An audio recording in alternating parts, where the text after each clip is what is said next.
I pedaled and it worked. It was the breakthrough moment. Oh, wait, this is actually tangible now. It's not just in my own mind. Until you figure out community and how we think and act, you're never really going to solve problems in a sustainable way. That hits really close to home for me. We have to change this narrative.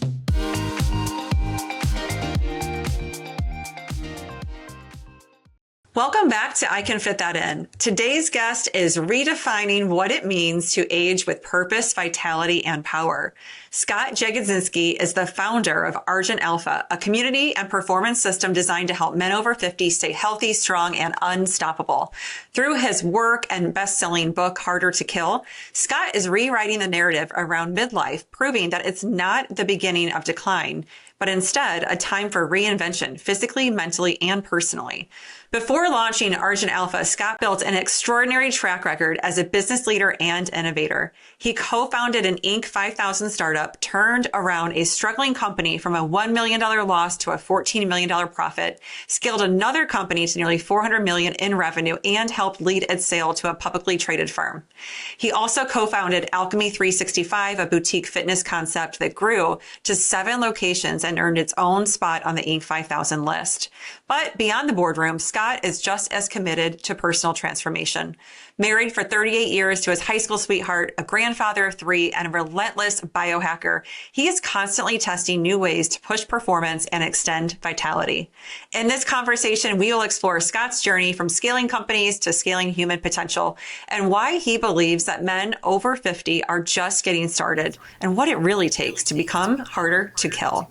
Scott, welcome to my show.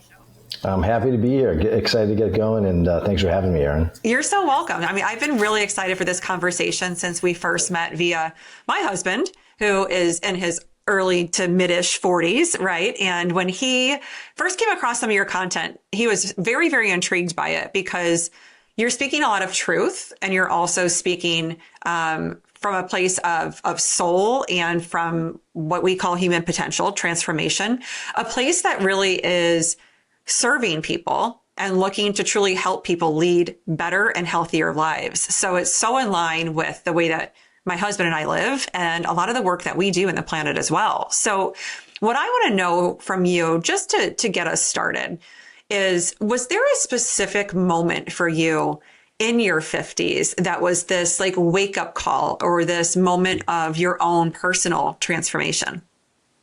Yeah, so if I go back to, I'm 60 right now, so this would have been 2019-ish, so call it 6 years ago. I was 54, and prior to that, just a few years prior to that, I got into CrossFit. I made it into the top 10% of the CrossFit Open, and so you're doing some pretty cool stuff. You're shattering some of your own limiting beliefs, and it wasn't all of a sudden, but these things always seem like they're all of a sudden. My right knee started getting achy, and then I learned this word afterwards, flexion, and flexion just means bending your knee. It got so bad where I couldn't ride a bike because I couldn't bend my knee. I was in constant pain. I said it was like a good day was a 6 out of 10. Most days were 7, 8, or 9. And that was where I went to 3 orthopedic surgeons. Don't ask me why I went to 3, but keep looking for a different answer. Yeah. They all said knee replacement, and we can give you a cortisone shot, which that's a whole other topic about they don't cure anything. They're just a Band-Aid. And that's what I just said. It was like literally this aha moment. I was like, if I'm going to fix this thing, I got to figure it out myself. And that's where I didn't have the words at the time, but that's now where I say that's where I became CEO of my health. That's where I said, I got to take the red pill. And so I'm going to mix up a bunch of these things, but it was like my red pill moment was I have to opt out of the centralized medicine system. It's all about decline management. I got to go find my own answers. And then I did. The long story short, I figured it out. My knee is better. I can bend it. I rode 800 miles that first summer after in a shortened season in Minnesota. And I've put up numbers like 400 pounds on a leg press machine. So it's like, wow. Yeah. And then again, that's a little misleading. Anybody knows this stuff. That's not a 400 pound squat. Yeah. But the point is, it's like, it's like I'm back. Am I better than I was? I don't know if I'm better, but in some ways I am, because I overcame all these things they tell you, which are, it's about accepting, and it's about the scalpel and the surgery and scarcity. And it just was one of those, I've never lived my life that way. And I just, and it was scary. I mean, like, okay, what am I going to do now? Mm-hmm. But that was the pivot point, was that moment. Right. And what I'm hearing you say is that you essentially had to rethink and redefine what you believe about health. And, we get to these points in our lives where we have to start to rethink and redefine what we've been told and what we've learned, and then what is true for us. Right. And so when it comes to health and it comes to wellness and it comes to vitality and longevity, each person, it's our responsibility to define that for ourselves. And yet we can help other people define that for themselves, because a lot of people don't know where to start.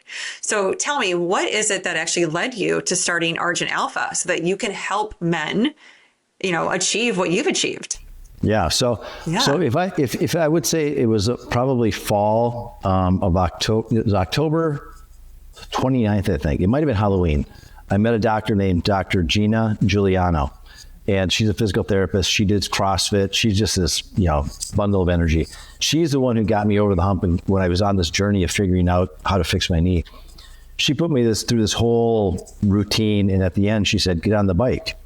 And I said, "Well, I can't ride a bike. That's why I'm here to see you." And she's like, "Get on the damn bike." Just kind of like that. I'm like, if you met we call her Gigi, Doc Gigi. She's just this super nice, and it's just like, but I got on the bike and I pedaled and it worked. It was the breakthrough moment.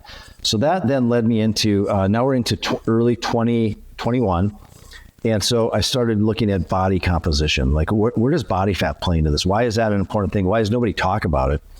And so I started looking at these, the different people I followed, guys like Ben Greenfield, Dave Asprey, Dr. Peter Attia, Dr. Mark Hyman, eventually Dr. Gabrielle Lyon. And one of the things I learned was, all these smart people, they end up having a lot of common themes. So I thought, if there's a common theme across these people, I'd write that down. But then I was also in Dr. Benjamin Hardy's Accelerated Momentum program.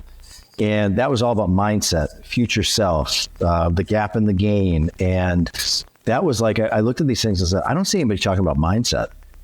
And so I put together this framework of your future self is the destination. That's the begin with the end in mind that we're going to reverse engineer from.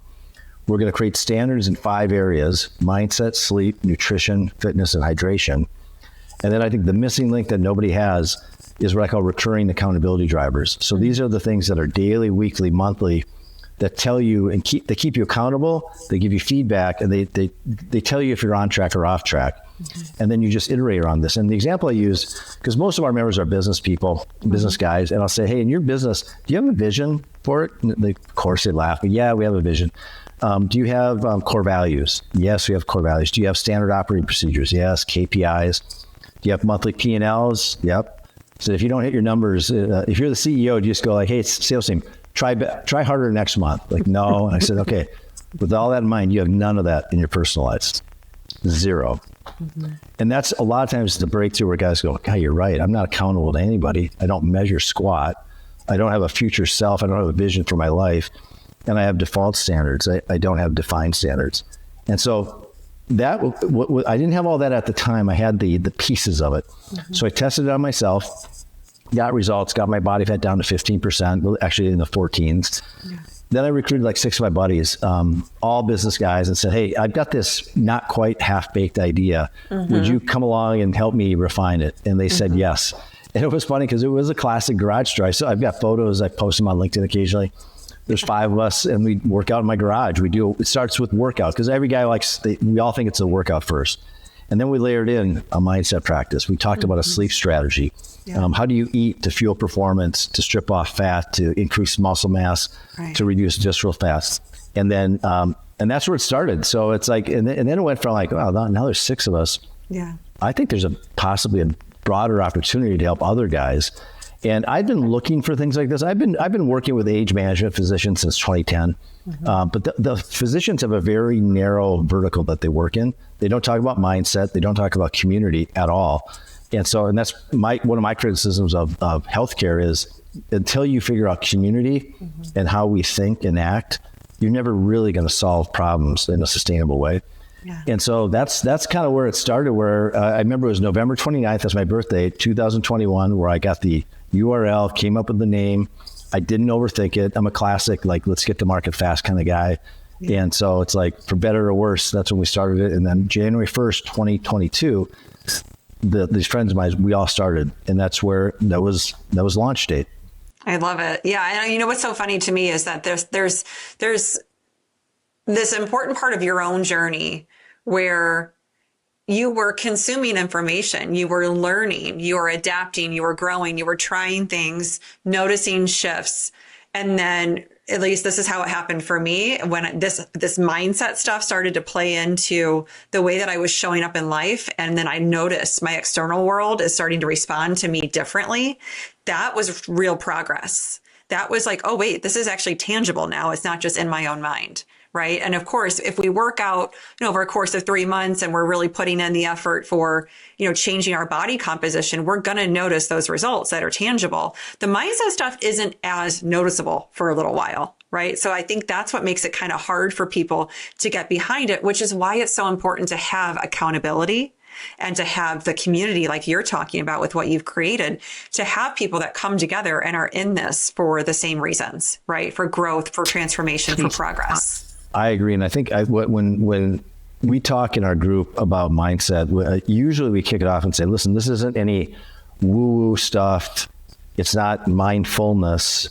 What we mean by mindset is, if you go back to Carol Dweck's work, her book called Mindset, fixed or growth, and then define that. So fixed mindset means you have been dealt a hand. Those are the cards you dealt. That's how it is. It's how my parents were. It's my genetics. It's that kind of thinking. A growth mindset is, I believe I'm capable of change. I believe I'm capable of learning. I'm capable of transforming.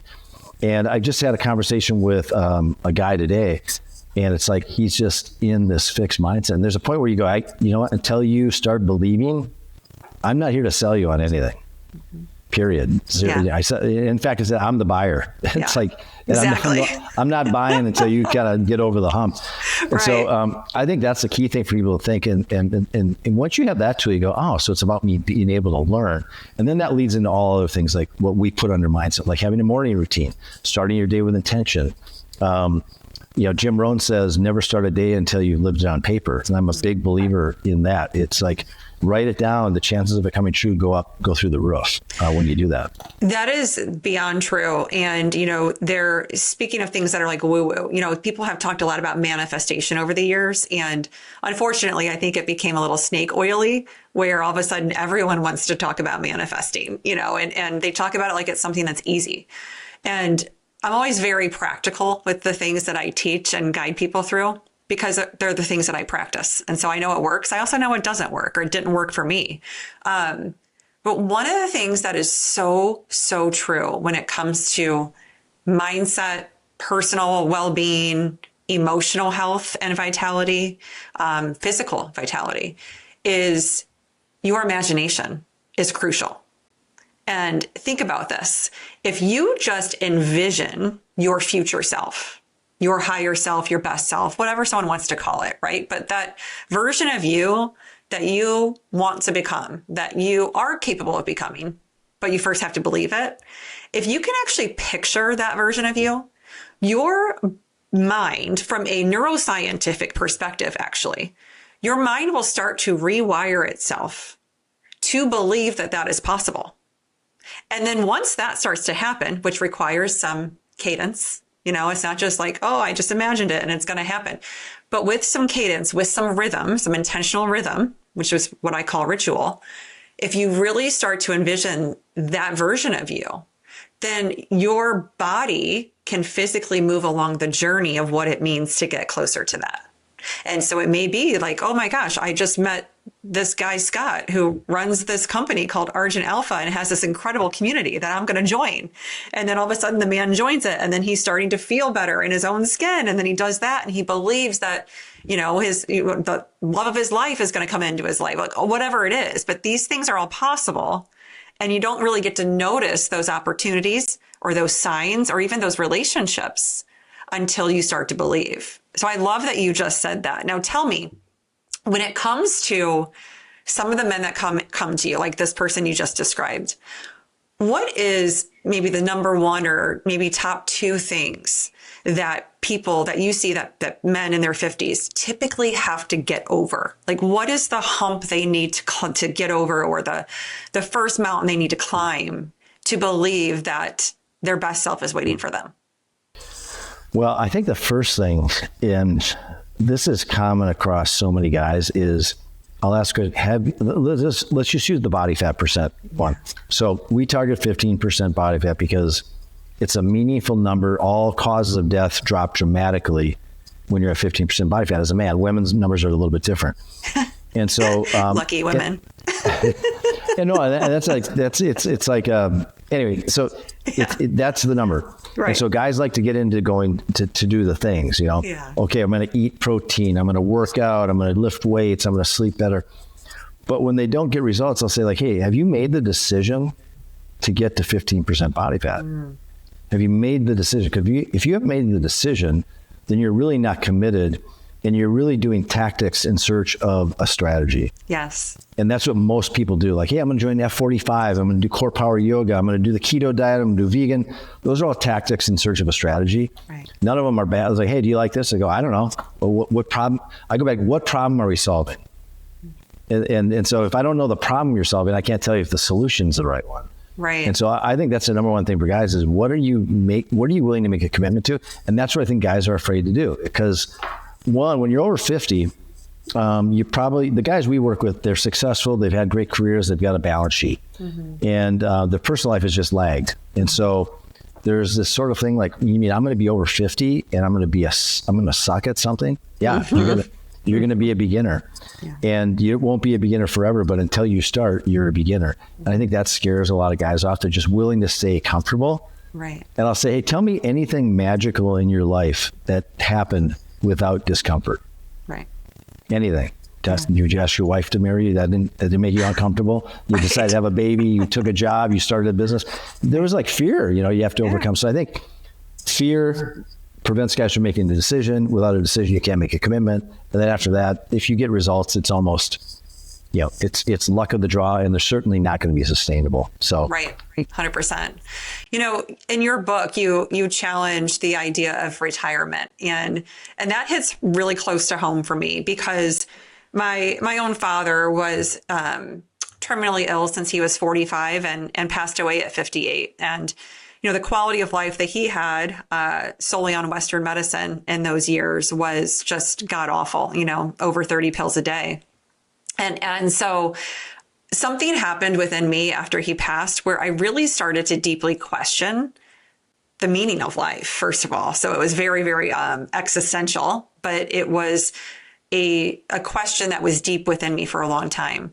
And as I got older and I started to, rise up the ranks in corporate leadership and then had my own children and, those things were happening in my life, I started to feel this like uneasiness within me that was questioning the beliefs that I had been sold or told or, ingrained with over the years, which isn't just from family. It's from, it is ancestral, but a lot of it is societal and, systematic, and it's cultural, all that stuff.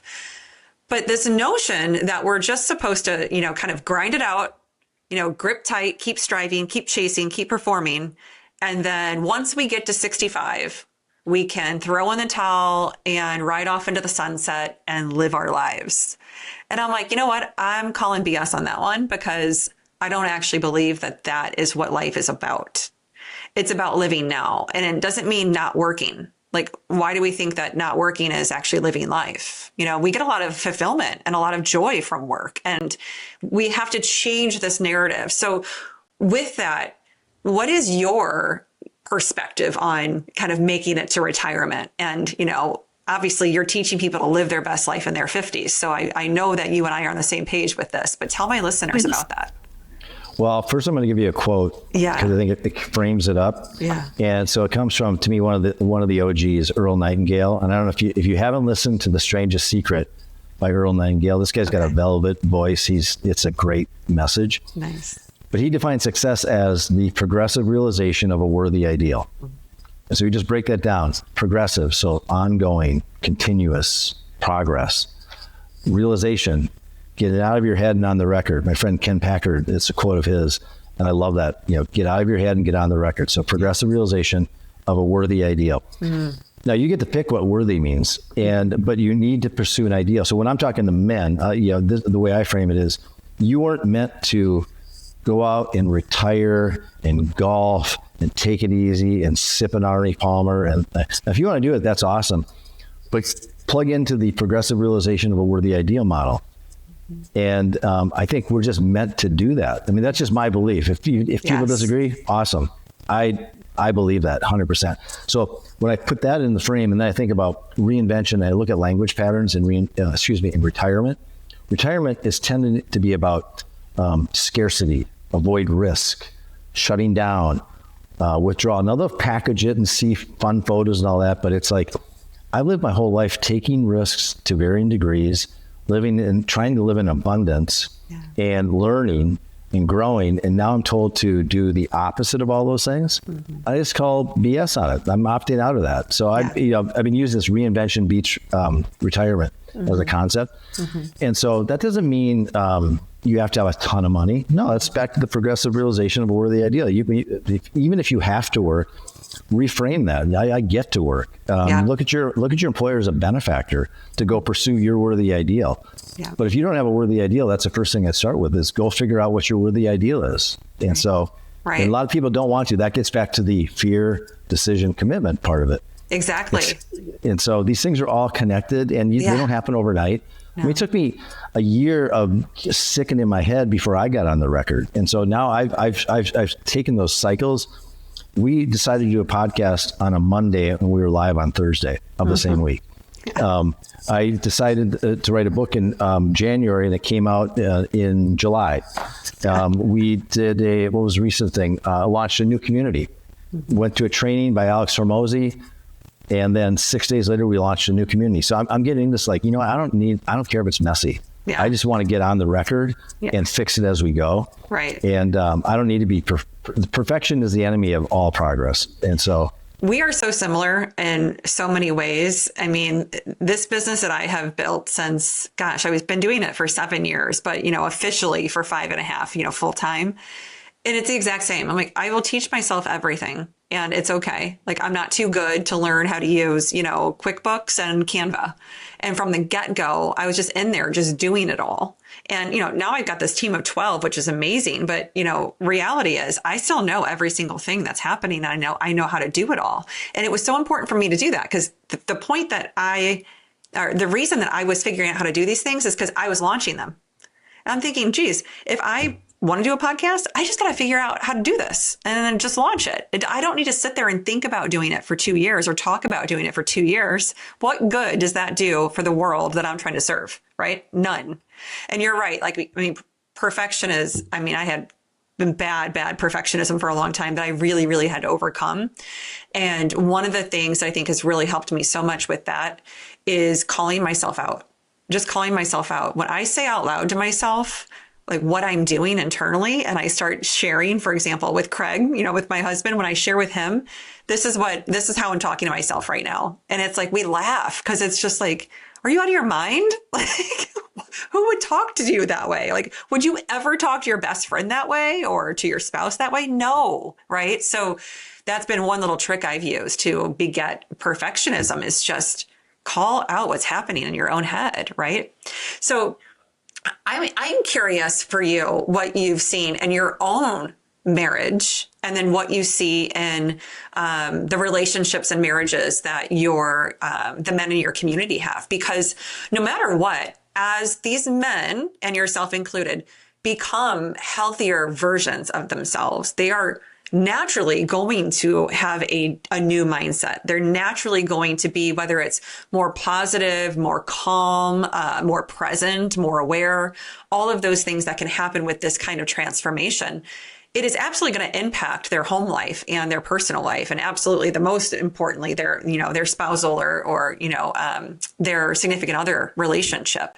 What do you see in that regard? Yeah, it's a great question because we see it a lot. It manifests itself in a lot of different ways. In our initial calls, I typically will ask whoever the prospective member is, hey, where's your wife on this whole topic? Yeah. And what I found is I try to boil things down as much as I can to a binary sort of thing, just to like put it into one box or the other. And what I've discovered is wives are either supporters or saboteurs. And it's a continuum. So they're not maybe the picture of the dial sliding. They're not over here trying to blow you up, like putting a Twinkie in your briefcase or something like that. There's a donut shop. Yeah, exactly. Here's a gift card to Dunkin' Donuts. But what I found, it's probably 50-50. I have to guess. The women who are, wow, they're happy that their husband's doing it. Happiness turns into pride when they see the progress that he's made.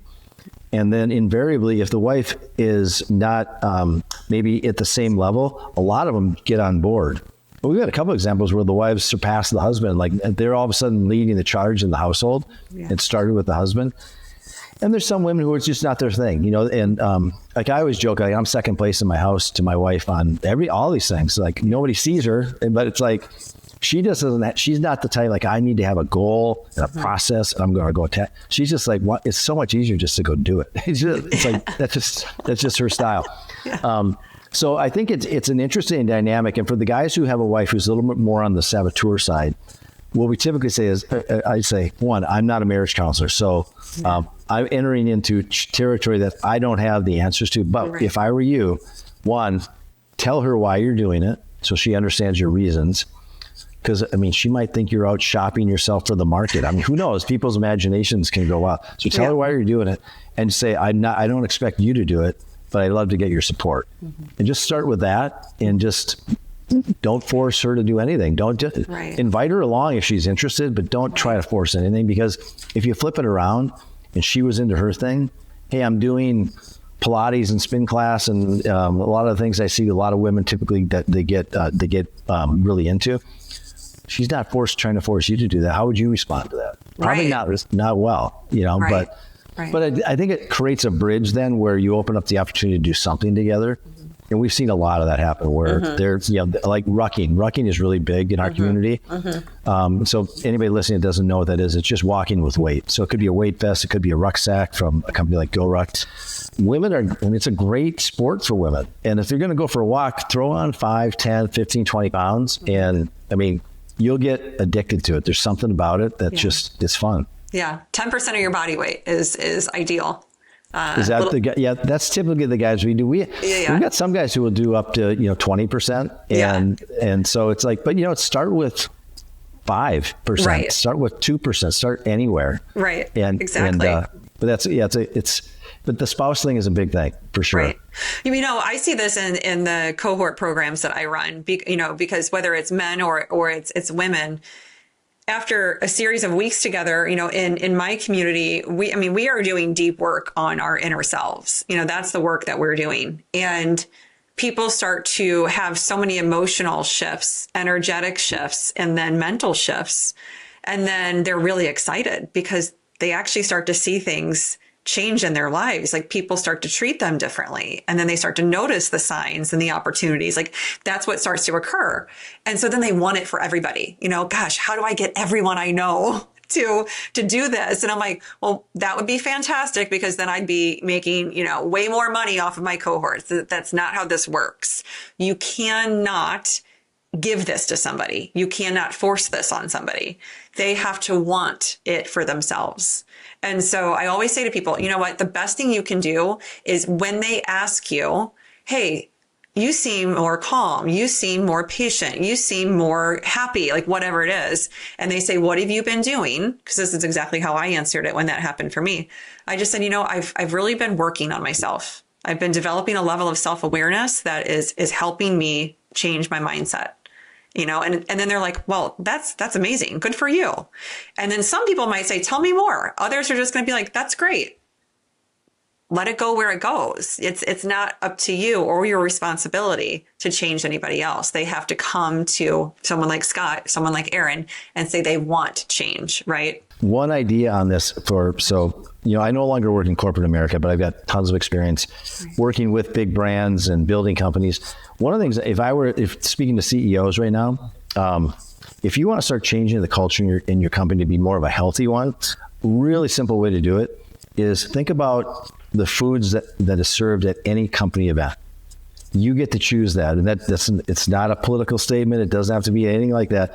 But instead of the crappy junk food, the chips and the sandwiches with the cookies and all that, what if you shifted that into something that was just healthier? Just that subtle thing, just as one example. And then if there was, if the CEO says, hey, all my one-on-ones, they're walk and talks. And we're just going to go for a walk while we do our one-on-one. A couple simple things like that. And you just take it slow. You'll attract or repel people like that. And that's what you want to do to build a culture. If you're everything to everybody, I guarantee you can look at the company's financial performance. It's not going to be in a leadership position. Oh, absolutely. I think a healthy employee is a better performing employee. It's a happier employee. Yes. And I would go so far as I would encourage we did this in a previous company, encourage your employees to have side gigs. They learn so much from side gigs, and this whole worry that they're going to go out and do something else or leave. Guess what? They're going to do that anyway. Why not? Right.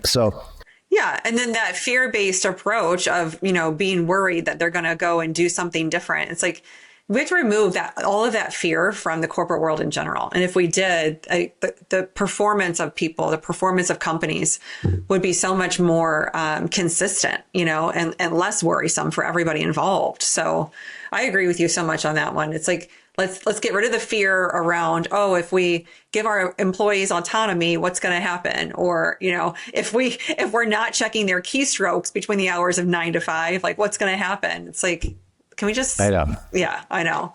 For someone who is maybe a man in his 50s or even in his 40s at this point, who may feel stuck or may feel like, I'm just kind of resigned to this is just my life. I am who I am. I just feel this way. Or maybe, it's time for me to slow down or just wait for retirement. If people are listening who might be in that mindset, what is the most, I would say intentional action that they could take, or what do you want them to know about being intentional? The first thing I would say is I go back to Earl Nightingale's quote, the progressive realization of a worthy ideal. A worthy ideal does not have to be this world-changing thing. Let's just go with us. We start with body fat and getting your first pull-up and things like that, because once you prove that to yourself, you realize oh my God, I'm capable. I could start a business. I could start a nonprofit. You prove it to yourself that you're capable, and you do that by stacking wins, and they're small. So it might be go out for a 1 block walk or 1 mile, but wherever you are, just go start. So that's number one, make the decision and go start something, take action. Action is like the elixir for so many things. Yes. And that's what I would do and I'm a big journal guy. Get out your journal and just start writing. I'm not a good writer, Scott. Neither am I. I mean, that's who cares? Nobody's going to read this stuff. Just get it on paper. Yeah. And I'd say on paper, ink on paper, not so much typing on a computer. There's something about thoughts flowing through your hand through a pen, ink on paper, and you see it. And again, this is a fearful thing. People are afraid to write down their dreams or what they're capable of. When you find it, but you got to try. You got to get out there and take action. 100%. So inspiring. And we are so aligned. I mean, this is all in service to humanity, right? We are creating a better world by helping create better humans. And so, health is a huge part of being a better person. And then, of course, it's emotional health and it's mental health and, spiritual health that comes along with that. So I love the work that you are doing. It's so important. Your book's phenomenal. Tell my listeners, where can they find you? Where can they find your book? And also learn more about Argent Alpha. I think if you want to learn about this book, which was really fun to do, by the way, I just had an hour call with a 55-year-old woman yesterday who has the book, printed out all the PDFs from the QR code inside, and she's like, I'm doing this. And she's sister-in-law of one of our members. Yeah. So you can get the book. Go to hardertokillbook.com. If you go there, you'll get some bonuses, and you buy the book on Amazon and you put the invoice, that whole drill that most people have seen. So hardertokillbook.com. And LinkedIn is my favorite social media platform. So just look for Scott Jagodzinski or Harder to Kill, you'll find me. And then our website is argentalpha.com. Awesome, Scott. And we will drop all those links in the description so everyone can grab those there as well. This has been such a fun and inspiring conversation. Thank you so much for being here. Everybody, you know what to do. Please do like and share and subscribe. And, this episode, if it really, really touched you and inspired something in you, go and find Scott and learn more about his book, his programs, and all the great work that he is doing. Awesome. Thanks, Erin. I appreciate it. Thank you, Scott.